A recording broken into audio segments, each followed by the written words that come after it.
भारत के हरमनप्रीत सिंह को champions trophy 2016 का सबसे अच्छा युवा खिलाड़ी चुना गया। बीसीसीआई ने सितंबर में भारत के बाहर नए मिनी टी20 टूर्नामेंट के आयोजन की तैयारी की। गांव की मिट्टी से निकलकर अब मॉडर्न इंडिया का खेल बन चुके प्रो कबड्डी लीग का चौथा संस्करण रंगारंग कार्यक्रम के साथ मुंबई में शुरू। यूरेशिया कप और इंग्लैंड दौरे के लिए जूनियर हॉकी टीम की कमान डिफेंडर दीपसान तिर्की को। अफगानिस्तान क्रिकेट बोर्ड ने पूर्व भारतीय क्रिकेटर लालचंद राजपूत को अपनी राष्ट्रीय टीम का कोच बनाया है। हेलो फ्रेंड्स, आप देख रहे हैं डीडी स्पोर्ट्स, देश का पहला free to air sports channel जो कि विश्व में 38 देशों में देखा जाता है। एक्साइटमेंट और रोमांच से भरपूर वीकली स्पोर्ट्स मैगजीन के कार्यक्रम स्पोर्ट्स पल्स की दुनिया में आप सभी का स्वागत है। मैं हूं सुषमा शर्मा। दोस्तों, पिछले दिनों स्पोर्ट्स के नेशनल और इंटरनेशनल वर्ल्ड में बहुत कुछ एक्साइटिंग अप्स एंड डाउन्स हुए जिन्हें शायद आपने मिस कर दिए होंगे। तो उन्हीं एक्साइटिंग पल्सेस को हम लेकर आए हैं अपने आधे घंटे के बिना रुके वीकली स्पोर्ट्स मैगजीन के कार्यक्रम स्पोर्ट्स पल्स के इस नए एपिसोड में। तो इस नए वीक के स्पोर्ट्स पल्स के पहले सेगमेंट की शुरुआत करते हैं अपने राष्ट्रीय खेल हॉकी से। राष्ट्रीय हॉकी चयनकर्ताओं की 5 जुलाई को बैठक होने जा रही है, जहां ओलंपिक के लिए अंतिम दल का चयन किया जाएगा।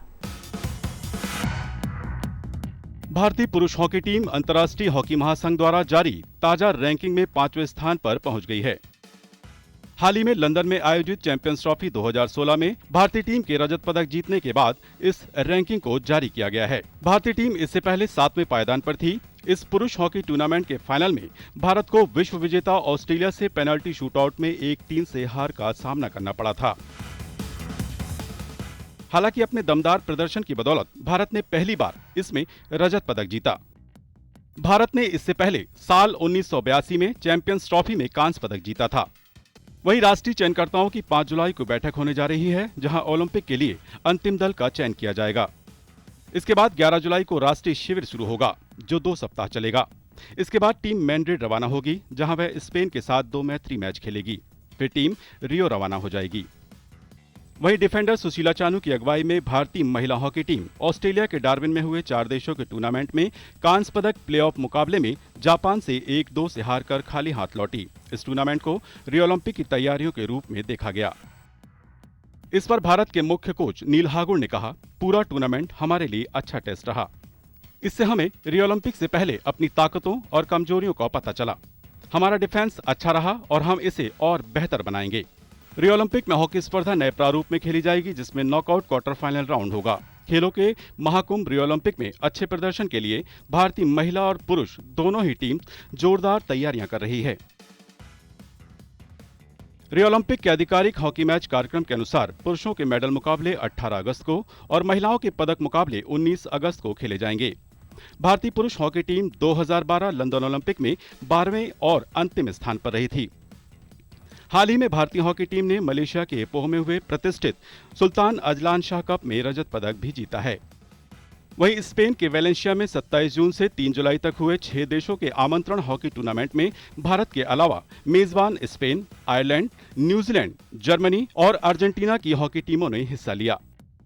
हालांकि ओलंपिक से पहले इस आखिरी टूर्नामेंट में भारतीय टीम ने वैसा खेल नहीं दिखाया जैसा उसने चैंपियंस ट्रॉफी में दिखाया था।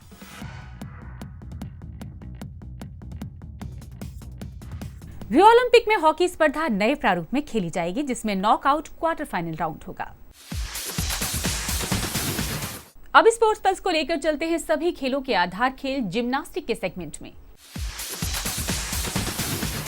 भारतीय महिला जिम्नास्ट दीपा कर्माकर का कहना है कि अगर विदेशी कोच होता तो वो ओलंपिक के लिए कभी क्वालिफाई नहीं कर पाती। त्रिपुरा एक छोटा सा राज्य और यहीं पर निवास करने वाली दीपा कर्माकर ने जो शानदार उपलब्धि हासिल की है, उस पर सारे देशवासियों को गर्व है। दीपा इस साल रियो ओलंपिक जिम्नास्टिक खेल में भारत की ओर से प्रतिनिधित्व करने जा रही हैं। वह ओलंपिक खेलों में 52 सालों के लंबे अरसे के बाद क्वालिफाई करने वाली पहली भारतीय एथलीट भी बन गई हैं। देश की आजादी के बाद से सिर्फ 11 पुरुष जिम्नास्टों ने ही ओलंपिक में हिस्सा लिया है। 1952 ओलंपिक में 2, 1956 में 3 और 1964 में 6 जिम्नास्टों ने भारत की नुमाइंदगी की थी। दीपा कर्माकर की उपलब्धि इस मायने में भी खास है कि जब इन 11 जिम्नास्टों ने देश की नुमाइंदगी की उस वक्त ओलंपिक खेलों में शामिल होने के लिए कोई क्वालिफिकेशन नियम नहीं थे, जबकि अब ओलंपिक में शामिल होने के लिए सभी खिलाड़ियों को कड़ी प्रतिस्पर्धा के कई दौर से गुजरना पड़ता है। दीपा ने ओलंपिक आयोजन स्थल ब्राजील के रियो दी जेनेरो में हुए आखिरी क्वालिफायर और ओलंपिक टेस्ट इवेंट में बेहतरीन प्रदर्शन करते हुए महिला आर्टिस्ट जिम्नास्ट वर्ग में 9वां स्थान हासिल किया। 22 साल की दीपा ने इस आखिरी क्वालिफायर में कुल 52.698 अंक हासिल किए। इस दौरान प्रतिभाशाली भारतीय जिम्नास्ट ने सबसे मुश्किल माने जाने वाले प्रोडोनुआ वॉल्ट में 15.066 अंक अर्जित किए, जो प्रतियोगिता में हिस्सा ले रहे 14 जिम्नास्टों में यह सबसे ज्यादा स्कोर था। इन आश्चर्यजनक अंकों के बाद दीपा की ओलंपिक सीट पक्की हो गई। दीपा इंडिविजुअल क्वालिफायर्स में आर्टिस्टिक जिम्नास्टिक के लिए ओलंपिक सीट पाने वाली 79वीं एथलीट है। दीपा की इस हैरत अंगेज कामयाबी के बाद खेल मंत्रालय ने उसे अपने टारगेट ओलंपिक स्कीम में शामिल कर लिया, जिसके तहत उन्हें जिम्नास्टिक ट्रेनिंग के लिए 30 लाख रुपए मिले। एक अंतर्राष्ट्रीय खिलाड़ी को अपना खेल कौशल मांझने के लिए सरकार की तरफ से लगातार जो प्रोत्साहन, सुविधाएं और अवसर मिलने चाहिए, वे उन्हें अब इस मुकाम पर जाकर मिली है। दीपा कर्माकर आजकल ओलंपिक में अच्छे प्रदर्शन के लिए जमकर पसीना बहा रही हैं। दीपा का कहना है कि अगर विदेशी कोच होता तो वह ओलंपिक के लिए कभी क्वालिफाई नहीं कर पाती। अगर फॉरेन कोच आते शायद मैं आज रियो ओलंपिक क्वालिफाई नहीं करती, क्योंकि फॉरेन कोच प्रोदोनोवा वर्ल्ड को मना ही करते करने के लिए, और इस प्रोदोनोवा वर्ल्ड के लिए मैंने आज इस पोडियम पे पहुंचा, क्योंकि इस एपेरेटस पे मेरा हाईएस्ट मार्क्स था 15 समथिंग। फॉरेन कोच मुझे नहीं लगे, क्यों हमारे इंडियन, अगर हम इंडियन स्पोर्ट्स पर्सन कर सकते, इंडियन कोचेस भी कर सकते, उनके अंदर भी इतना दम है, हम फॉरेन कोच के पीछे भागते। इंडियन, क्योंकि हमारी कोई भाषा की प्रॉब्लम नहीं होती, उन लोग समझते, जो 15 साल से हमें करा के आ रही है, वो 3-4 महीने पे फॉरेन कोच क्या करेगा। मुझे नहीं लगते मेरे स्पोर्ट्स में मेरे साथ कोई फॉरेन कोच की ज़रूरत है। इंडियन कोच जितना करा है वही सबसे ज़्यादा है। फॉरेन कोच होता तो और भी गंदा होता मेरा परफॉर्मेंस।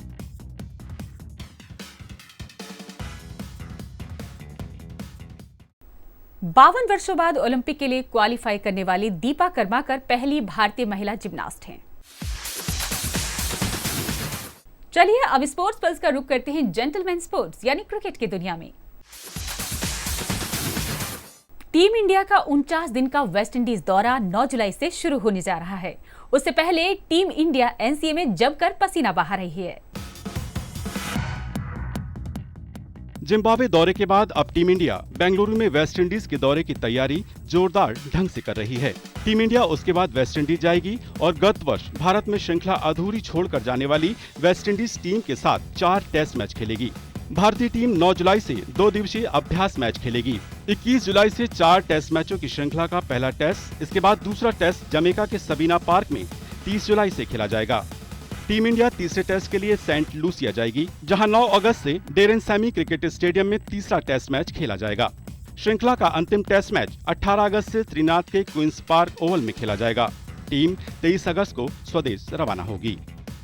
इसके बाद न्यूजीलैंड की टीम भारत आएगी। इस दौरे में वो टीम इंडिया के साथ 3 टेस्ट और 5 वनडे खेलेगी। इसके बाद नवंबर-दिसंबर में इंग्लैंड की टीम भारत आएगी, जहां वह 5 टेस्ट मैचों की सीरीज खेलेगी। भारतीय टीम के लिए वेस्टइंडीज में मौसम से तालमेल बिठाकर खेलना होगा, जबकि न्यूजीलैंड और इंग्लैंड से खेलते समय घरेलू परिस्थितियों का फायदा मिलेगा। हालांकि भारतीय टीम को वेस्टइंडीज से ज्यादा न्यूजीलैंड और इंग्लैंड टीम से चुनौती मिलेगी, जबकि आईसीसी की वनडे की ताजा रैंकिंग में साउथ अफ्रीका के बल्लेबाज एबी डिविलियर्स ने बाजी मारी है। इसके बाद नंबर 2 पर विराट कोहली हैं, जो इस वक्त जबरदस्त फॉर्म में चल रहे हैं।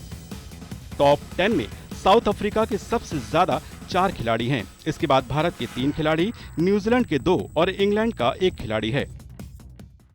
भारत और वेस्टइंडीज टेस्ट श्रृंखला का पहला मैच 21 जुलाई से खेला जाएगा। क्रिकेट के बाद अब स्पोर्ट्स पल्स को लेकर चलते हैं रैकेट वर्ल्ड यानी टेनिस के सेगमेंट में। साल का तीसरा ग्रैंड स्लैम विंबलडन टूर्नामेंट शुरू हो चुका है। घास पर खेले जाने वाला ये एकमात्र ग्रैंड स्लैम है। विंबलडन दुनिया में सबसे पुराना और प्रतिष्ठित टेनिस टूर्नामेंट शुरू हो गया है, जिसे लंदन के ऑल इंग्लैंड क्लब पर आयोजित किया जा रहा है। यह प्रतियोगिता जून के अंत में और जुलाई के शुरू में 2 सप्ताहों से अधिक समय के लिए खेली जाती है, जिसमें महिलाओं और पुरुषों के सिंगल्स फाइनल का आयोजन दूसरे शनिवार और रविवार को किया जाता है।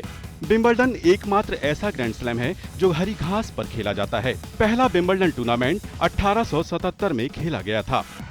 ड्रेस कोड के मामले में विंबलडन काफी सख्त प्रतियोगिता है। यहाँ पर सफेद कपड़े पहने जाते हैं। विंबलडन में 54,250 गेंदें इस्तेमाल हो जाती हैं। गेंदों को प्रत्येक 7 या 9 गेमों के बाद बदल दिया जाता है ताकि उनका आकार सही रहे। वहीं इसके विजेता को ट्रॉफी नहीं दी जाती है। जीती गई ट्रॉफी को ऑल इंग्लैंड क्लब के संग्रहालय में रख दिया जाता है, जबकि खिलाड़ी अपने घर पर ट्रॉफी की प्रतिकृति ले जाते हैं।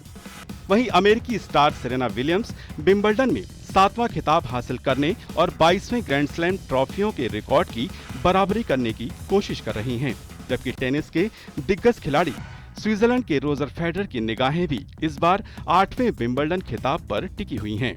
वहीं राफेल नडाल कलाई की चोट के कारण इस साल नहीं खेल रहे हैं। वहीं भारत के लिए सानिया मिर्जा 2015 विंबलडन महिला doubles champion, Leander Paes 2015 Wimbledon mixed doubles champion और Sumit Nagal 2015 Wimbledon boys doubles champion रहे हैं। पिछले वर्ष 2015 में इस सबसे प्रतिष्ठित टेनिस टूर्नामेंट विंबलडन में 2 दिन के भीतर 3 बार भारतीय खिलाड़ियों के हाथों में ट्रॉफी देखना किसी हैरत से कम नहीं रहा। भारतीय खेल प्रेमियों के लिए और भारतीय टेनिस के लिए इससे बड़ा लम्हा और क्या हो सकता है कि जिस विंबलडन से भारतीय टेनिस प्रेमियों का नाता सिर्फ दर्शक के नाते था, अब उसी चैंपियनशिप में भारतीय खिलाड़ी खिताब पर खिताब जीत रहे हैं। ऐसा नहीं है कि लिएंडर पेस या सानिया मिर्जा ने पहली बार किसी ग्रैंड स्लैम पर कब्जा किया है, मगर 2015 की जीत खास रही। सेरेना विलियम्स और नोवाक जोकोविच वर्ष 2015 के विंबलडन टूर्नामेंट के विजेता हैं। चलिए अब स्पोर्ट्स पल्स को लेकर चलते हैं पैशन और एक्साइटमेंट के खेल यानी फुटबॉल के सेगमेंट में। कोपा अमेरिका में मिली हार के बाद दुनिया के सर्वश्रेष्ठ फुटबॉलर लियोनेल मेसी ने अंतर्राष्ट्रीय फुटबॉल से संन्यास लेने की घोषणा कर दी है। कोपा अमेरिका फाइनल मैच में चिली से हार के बाद दुनिया के सर्वश्रेष्ठ फुटबॉलर लियोनेल मेसी ने अंतर्राष्ट्रीय फुटबॉल से संन्यास लेने की घोषणा कर दी है। अर्जेंटीना के मेसी ने कोपा अमेरिका के फाइनल में पेनल्टी शूटआउट मिस किया था। इससे हतोत्साहित होकर मेसी ने ऐसा कदम उठाया। कोपा अमेरिका कप में मेसी इन दोनों काफी चर्चा में रहे हैं। अमेरिका के खिलाफ मुकाबले में फ्री किक से गोल दागकर उन्होंने अर्जेंटीना की ओर से सबसे अधिक गोल दागने वाले फुटबॉलर बनने की उपलब्धि हासिल की है। टूर्नामेंट के दौरान मेसी की दाढ़ी प्रशंसकों के बीच इन दिनों काफी उत्सुकता का कारण बनी रही। मेसी के अंतर्राष्ट्रीय फुटबॉल से संन्यास की घोषणा से उनके प्रशंसक हैरान और दुखी हैं। अर्जेंटीना के राष्ट्रपति मॉरिसियो मार्की और वर्ष 1986 विश्व कप विजेता टीम के कप्तान अर्जेंटीना के महान फुटबॉलर डिएगो मैराडोना ने हमवतन लियोनेल मेसी से आग्रह किया है कि वह संन्यास लेने के अपने फैसले पर पुनर्विचार करें और राष्ट्रीय टीम को न छोड़ें। दूसरी ओर यूरो कप 2016 के क्वार्टर फाइनल में 8 टीमें पहुंची। इस बार यूरो कप में कुछ चौंकाने वाले मैच भी देखने को मिले। इन सब उतार चढ़ाव के बाद Poland, Portugal, Wales, Belgium, Germany, Italy, France और आइसलैंड ने क्वार्टर फाइनल में प्रवेश कर लिया। इंग्लैंड का आइसलैंड से हारना सबको चौंका गया, जबकि स्पेन का भी खिताब बरकरार रखने का सपना इटली के खिलाफ 0-2 की हार के साथ खत्म हो गया। इस तरह यूरो कप 2016 के पहले क्वार्टर फाइनल में 1 जुलाई को पोलैंड बनाम पुर्तगाल के बीच खेले गए मैच में पुर्तगाल ने जीत हासिल की, जबकि दूसरे क्वार्टर फाइनल में 2 जुलाई को वेल्स बनाम बेल्जियम में वेल्स ने जीत हासिल की। इसी तरह थर्ड क्वार्टर फाइनल में 3 जुलाई को जर्मनी बनाम इटली में जर्मनी ने जीत हासिल की, जबकि चौथा क्वार्टर फाइनल 4 जुलाई को फ्रांस और आइसलैंड के बीच खेला गया। मैच में फ्रांस ने जीत हासिल की।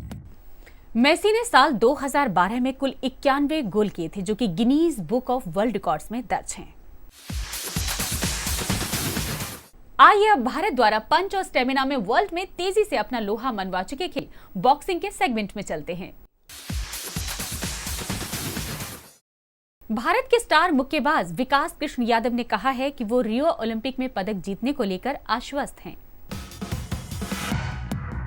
एशियाई खेलों के पूर्ण स्वर्ण पदक विजेता विकास कृष्ण 75 किलोग्राम विश्व ओलंपिक क्वालिफाइंग टूर्नामेंट के सेमीफाइनल में जगह बनाते ही अगस्त में होने वाले रियो ओलंपिक में जगह बनाने में सफल हो गए। मनोज कुमार 64 किलोग्राम ने भी सेमीफाइनल में जगह बनाकर ओलंपिक के लिए टिकट पक्का कर लिया। अब रियो ओलंपिक का टिकट हासिल करने वाले भारतीय मुक्केबाजों की संख्या 3 हो गई है। शिव थापा पहले ही रियो ओलंपिक का टिकट हासिल कर चुके हैं। वहीं भारत के स्टार मुक्केबाज विकास कृष्ण यादव ने कहा कि वह रियो ओलंपिक में पदक जीतने को लेकर आश्वस्त हैं। रियो ओलंपिक विकास का दूसरा ओलंपिक होगा। वह इससे पहले लंदन ओलंपिक में हिस्सा ले चुके हैं, लेकिन वह प्री क्वार्टर फाइनल में हार गए थे। वहीं भारत की एकमात्र ओलंपिक पदक विजेता महिला मुक्केबाज MC मैरी कॉम की रियो ओलंपिक में देश का प्रतिनिधित्व करने की आखिरी उम्मीद को तोड़ते हुए अंतर्राष्ट्रीय ओलंपिक समिति यानी IOC ने उन्हें वाइल्ड कार्ड प्रवेश देने से इनकार कर दिया है। दरअसल इसके तहत वाइल्ड कार्ड उन देशों के एथलीटों को दिया जाता है जिनका पिछले ओलंपिक सत्र में उस खेल में कम खिलाड़ियों ने भाग लिया हो, जबकि वर्ष 2012 के लंदन ओलंपिक में भारत की तरफ से 8 मुक्केबाजों ने हिस्सा लिया था। शिव थापा रियो ओलंपिक के लिए क्वालिफाई करने वाले पहले भारतीय मुक्केबाज हैं। चलिए अब स्पोर्ट्स पल्स का रुख करते हैं जोश और तेजी के खेल यानी एथलेटिक्स वर्ल्ड में। रियो ओलंपिक के लिए क्वालिफाई करने वाले भारतीय खिलाड़ियों की संख्या 100 के पार पहुंच गई है। मध्य प्रदेश के राष्ट्रीय रिकॉर्डधारी लॉन्ग जंपर अंकित शर्मा ने कजाकिस्तान के अलमाटी में जी कोसानोव मेमोरियल अंतर्राष्ट्रीय मीट में 8.19 मीटर की छलांग लगाकर मौजूदा राष्ट्रीय रिकॉर्ड तोड़ा और रियो का टिकट हासिल कर लिया है। इसी तरह फर्राटा धाविका श्रावणी नंदा ने भी 200 मीटर की दौड़ में 23.07 सेकंड का समय निकालकर रियो के लिए क्वालिफाई कर लिया है। इससे पहले भारत के क्वार्टर मिलर मोहम्मद अनस ने पोलिश एथलेटिक्स चैंपियनशिप के दूसरे दिन पुरुषों की 400 मीटर स्पर्धा में राष्ट्रीय रिकॉर्ड तोड़ते हुए रियो ओलंपिक के लिए क्वालिफाई किया। इससे वे रियो ओलंपिक के लिए क्वालिफाई होने वाले भारत के 21वें ट्रैक एंड फील्ड बन गए हैं। इससे पहले राष्ट्रीय चैंपियन धाविका दूती चंद ने 100 मीटर की दौड़ में अंतर्राष्ट्रीय जी कोसानोव मेमोरियल प्रतियोगिता में 11.30 सेकंड का समय निकालकर रियो के लिए अपना स्थान सुनिश्चित कर लिया। वह इस वर्ष रियो ओलंपिक के लिए क्वालिफाई करने वाली 99वीं भारतीय खिलाड़ी बन गयीं। ओडिशा की 20 वर्षीय दूती चंद के लिए यह सत्र शानदार साबित हुआ है। इन एथलीटों के रियो ओलंपिक के लिए क्वालिफाई करने के साथ इस वर्ष रियो ओलंपिक के लिए क्वालिफाई करने वाले भारतीय खिलाड़ियों की संख्या 100 के पार पहुंच गई है। रियो ओलंपिक के लिए अब तक 21 ट्रैक और फील्ड एथलीट क्वालिफाई कर चुके हैं, जिनमें 11 महिलाएं भी शामिल हैं। अब स्पोर्ट्स पल्स को लेकर चलते हैं भारत के सबसे प्राचीन खेल तीरंदाजी की दुनिया यानी आर्चरी वर्ल्ड में। अतानु दास मेंस रिकर्व इवेंट में रियो ओलंपिक के लिए भारत का प्रतिनिधित्व करेंगे। भारतीय तीरंदाजी संघ ने ट्रायल्स कराने के बाद अतानु दास को रियो ओलंपिक में पुरुष रिकर्व स्पर्धा में देश का प्रतिनिधित्व करने के लिए चुना है। अतानु दास अगस्त में होने वाले रियो में पुरुष वर्ग में एकमात्र भारतीय होंगे। उनका यह पहला ओलंपिक होगा। ट्रायल के दौरान 24 वर्षीय कोलकाता के तीरंदाज ने अनुभवी पूर्व ओलंपियन की जोड़ी जयंत तालुकदार और मंगल सिंह चंपिया को पछाड़ा। वहीं दीपिका कुमारी, एल बोमाल्या देवी और लक्ष्मी रानी मांझी की महिला रिकर्व टीम ने पहले ही व्यक्तिगत और टीम स्पर्धा में रियो के लिए क्वालिफाई कर लिया है। दीपिका कुमारी, बोम्बाइला देवी और लक्ष्मी रानी को रियो ओलंपिक के लिए भारतीय महिला तीरंदाजी टीम में चुना गया है। अब स्पोर्ट्स पल्स को लेकर चलते हैं निशानेबाजी यानी शूटिंग के सेगमेंट में। जीतू राय ने रियो ओलंपिक में अपने पदक का दावा मजबूत करते हुए ISSF वर्ल्ड कप में रजत पदक जीत लिया है। रियो ओलंपिक में भारत की सबसे बड़ी पदक उम्मीद जीतू राय ने ISSF विश्व कप निशानेबाजी टूर्नामेंट में जबरदस्त प्रदर्शन करते हुए पुरुषों की 10 मीटर एयर पिस्टल स्पर्धा में रजत पदक जीत लिया है। वह मामूली अंतर से स्वर्ण पदक जीतने से चूक गए। 28 वर्षीय जीतू ने 199.5 अंकों के साथ रजत अपने नाम किया। वहीं इसके बाद संजीव राजपूत ने भी 50 मीटर राइफल 3 पोजीशन इवेंट में रजत पदक जीत लिया। राजपूत ने 456.9 अंकों के साथ दूसरा स्थान हासिल किया। रियो ओलंपिक के पहले यह अंतिम शूटिंग विश्व कप रहा। जीतू राय के करियर का ये छठा और इस साल का ये उनका दूसरा वर्ल्ड कप है। चलिए अब स्पोर्ट्स पल्स का रुख करते हैं भारत सरकार की स्पोर्ट्स मिनिस्ट्री यानी खेल मंत्रालय के सेगमेंट में। केंद्रीय खेल मंत्रालय रियो ओलंपिक खेलों के लिए 10 से अधिक पदकों की जीत का लक्ष्य लेकर चल रहा है। केंद्रीय खेल मंत्रालय ने इस वर्ष अगस्त में ब्राजील के रियो में होने वाले ओलंपिक खेलों के लिए 10 से अधिक पदकों का लक्ष्य रखा है। गत वर्ष मंत्रालय ने एक समिति का गठन किया था, जिसमें पदक संभावित खिलाड़ियों का चयन किया गया था। अभी तक 102 खिलाड़ियों ने ओलंपिक के लिए क्वालिफाई किया है और उम्मीद है कि खेलों में और खिलाड़ी क्वालिफाई करेंगे। भारत इस बार ओलंपिक में अपना सबसे बड़ा दल उतारने जा रहा है, क्योंकि 2012 के लंदन ओलंपिक में भारतीय दल में 60 सदस्य थे। इस बार खिलाड़ियों को काफी प्रोत्साहित किया गया है, जिससे और अधिक पदकों की उम्मीद बन रही है। वहीं भारतीय ओलंपिक संघ ने भी दावा किया है कि रियो ओलंपिक खेलों के लिए उतरने जा रहा रिकॉर्ड भारतीय दल इस बार कहीं ज्यादा पदकों को जीतकर रिकॉर्ड बनाएगा। बॉक्सिंग विकास कृष्णा है, टेनिस में है, डबल्स में, आर्चरी में है, रेसलिंग में है, कुछ सदस्य है और हॉकी मैन से उम्मीद है। तो मैं सोचता हूँ हम टच करेंगे, इतना उम्मीद कर रहे हैं। अभी और भी बताएंगे आपको, अभी क्वालिफाई होने दो। दूसरी ओर भारतीय ओलंपिक दल के chief team mission Rakesh Gupta ने कहा कि भारतीय खिलाड़ियों को रियो ओलंपिक खेलों में जीका वायरस का डर नहीं है। जो एडवाइजरी आईओसी ने दी थी उसके अंदर ये लिखा था कि जो लेडीज प्रेग्नेंट होने की उम्मीद में है या होना चाहते हैं या कुछ भी हैं, उनके लिए जरूरी डेफिनेटली कि वहाँ पे डेंजरस है, उनको नहीं जाना चाहिए। तो 2-3 कारण ऐसे भी हैं जो प्लेयर्स जिन्होंने विड्रॉ किया क्योंकि उनकी फैमिली है, वो they are planning to increase their family. लेकिन ऐसा देखा जाए तो इतना ज़्यादा वहाँ पे वो नहीं है, क्योंकि मौसम में भी थोड़ा चेंज होगा उस टाइम, जिसकी वजह से मच्छरों का प्रकोप कम होगा और जो प्रिकॉशंस लेनी चाहिए वो हम सब लेंगे। और वो वहाँ की गवर्नमेंट भी, ऑर्गेनाइजिंग कमेटी भी इसके ऊपर बहुत ज़्यादा प्रिकॉशंस ले रही है और हम एज इंडियन ओलंपिक एसोसिएशन की तरफ से भी जो प्रिकॉशंस खिलाड़ी को ले सकते हैं वो लेने की हम पूरी कोशिश कर रहे हैं और लेंगे। डेफिनेटली हम उसको फाइट करेंगे। रियो ओलंपिक में पदक जीतने वाले खिलाड़ियों को इसी साल खेल रत्न और अर्जुन अवार्ड देने की कोशिश की जाएगी। अब स्पोर्ट्स पल्स का रुख करते हैं खेलों के महाकुंभ यानी ओलंपिक के सेगमेंट में। रियो ओलंपिक खेल गांव खिलाड़ियों के स्वागत के लिए पूरी तरह से तैयार है। अगस्त में होने जा रहे रियो ओलंपिक के लिए बनाए गए खेल गांव को अंतर्राष्ट्रीय मीडिया के सामने पेश किया गया है, जो कि ओलंपिक में भाग लेने वाले खिलाड़ियों के स्वागत के लिए पूरी तरह से तैयार है। इसका अनावरण अंतर्राष्ट्रीय ओलंपिक समिति की आधिकारिक वर्षगांठ के मौके ओलंपिक डे पर किया गया। यह खेल गांव ओलंपिक के दौरान 18,000 एथलीट और अधिकारियों के लिए घर के समान होगा। खेल गांव औपचारिक रूप से 24 जुलाई को खोल दिया जाएगा। वहीं इस मौके पर एक रियो ओलंपिक कार्ड भी लॉन्च किया गया है। इस रियो कार्ड से कोई भी शहर में यात्रा कर सकता है, जो 1, 3 और 7 दिनों के लिए जारी किए जाएंगे। खेलों का महाकुंभ रियो ओलंपिक 5 अगस्त से लेकर 21 अगस्त तक ब्राजील के रियो में आयोजित होने जा रहा है। आइए देखते हैं स्पोर्ट्स पल्स की कुछ और नेशनल और इंटरनेशनल एक्टिविटीज और अपडेट्स को। ऑस्ट्रेलिया की दिग्गज धावक और ओलंपिक ट्रैक एंड फील्ड में 100 मीटर बाधा दौड़ की स्वर्ण पदक विजेता सैली पियर्सन को प्रशिक्षण के दौरान मांसपेशियों में खिंचाव की समस्या के कारण रियो ओलंपिक खेलों से नाम वापस लेना पड़ा है।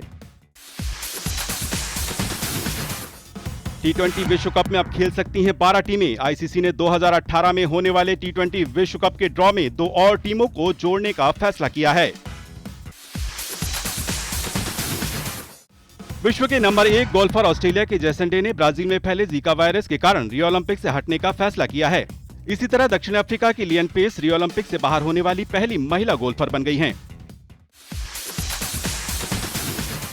तो ये था आपका स्पोर्ट्स की नेशनल और इंटरनेशनल एक्टिविटीज और अपडेट्स का साप्ताहिक खेल पत्रिका का कार्यक्रम स्पोर्ट्स पल्स। स्पोर्ट्स पल्स का ये कार्यक्रम आपको कैसा लगा, इसके बारे में अपनी प्रतिक्रियाएं और सुझाव हमें इस पते पर दें। हमारा पता है producer sports pulse, room number 2, CPC Doordarshan, Asiad village complex, new Delhi 110049, India. आप हमें ईमेल भी कर सकते हैं। हमारा ईमेल एड्रेस है sportspulsdds@gmail.com। यही नहीं, आप हमें सोशल मीडिया पर भी कांटेक्ट कर सकते हैं। हमारा फेसबुक एड्रेस है www.facebook.com/दूरदर्शन-sports। आप डीडी स्पोर्ट्स पर ट्वीट भी कर सकते हैं। डीडी स्पोर्ट्स का ट्विटर हैंडल है Twitter @DD Sports Channel। आप डीडी स्पोर्ट्स से यूट्यूब के माध्यम से भी जुड़ सकते हैं। यूट्यूब से जुड़ने के लिए subscribe us on youtube.com/Doordarshan Sports। DD sports Instagram पर उपलब्ध है। Find us at @dd.sports। और अब स्पोर्ट्स पल्स के आखिर में खेलों का महाकुंभ रियो ओलंपिक 5 अगस्त से लेकर 21 अगस्त तक ब्राजील के रियो में आयोजित होने जा रहे हैं। लंदन ओलंपिक 2012 में भारत ने कुल 6 पदक जीते, जिनमें 2 रजत और 4 कांस्य पदक शामिल हैं, जो कि ओलंपिक के इतिहास में ये भारत का अब तक का सर्वश्रेष्ठ प्रदर्शन रहा और भारत 55वें स्थान पर रहा था। लंदन ओलंपिक 2012 में योगेश्वर दत्त ने कुश्ती प्रतियोगिता में कांस्य पदक जीता। तो आइए आखिर में योगेश्वर दत्त द्वारा जीते गई कांस्य पदक के जीत के पलों में आपको लिए चलते हैं।